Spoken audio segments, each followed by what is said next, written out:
અને એ વખતે અચ્યુતેન્દ્ર શું પોતાના ભાવને પ્રગટ કરે છે, આવો સૌ સાથે મળીને સાંભળીશું. હે પુણ્યાત્મા, તમે સૌ જાણો છો, ત્રણ જગતના ઉદ્ધારક ધર્મતીર્થના સ્થાપક એવા પરમાત્માનું જન્મ થયું છે. પ્રભુનો જન્મોત્સવ ઉજવો એ આપણો શાશ્વતનો આચાર છે. ચલો તમે જલ્દી કરો, વાર ના લગાડો. કોઈ શીર સમુદ્રથી, કોઈ મગન તીર્થથી, કોઈ વરદાન તીર્થથી જળ લાવો. પવિત્ર એવા ગંગા અને સિંધુ નદીનું જળ લાવો. ઉત્તમ પ્રકારની ઔષધિ લાવજો, અગરું અને ચંદનનું ધૂપ લાવજો. કમળ, મોગરા, જાઈ, જુઈ, સુગંધિત ફૂલો લાવો. ક્યાંક વિચારમાં રહેતા નહીં. ચલો તમે જલ્દી કરો, પ્રભુનો સ્નાત્ર અભિષેક કરો.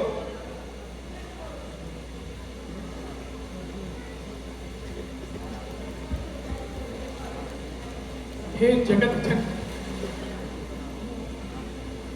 जगत जननी माता, आपने नमस्कार हो विश्व बंधु प्रभु, आपने नमस्कार हो.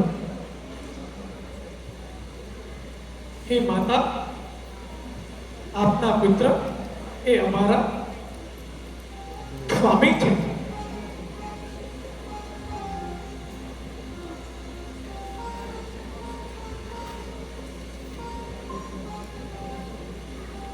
હું આપનો સેવક છું પ્રભુ.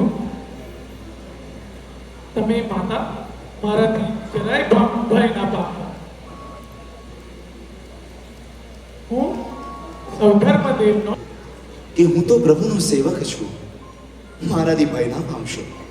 હું સર્વ ધર્મેન્દ્ર દેવલોકનો ઇન્દ્ર છું.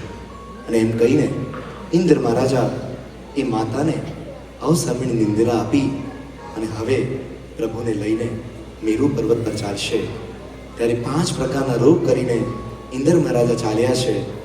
પોતે પરમાત્માને લેશે, આજુબાજુમાં 2 ચામરધારી, એક છત્રધારી અને એક વજ્રધારી.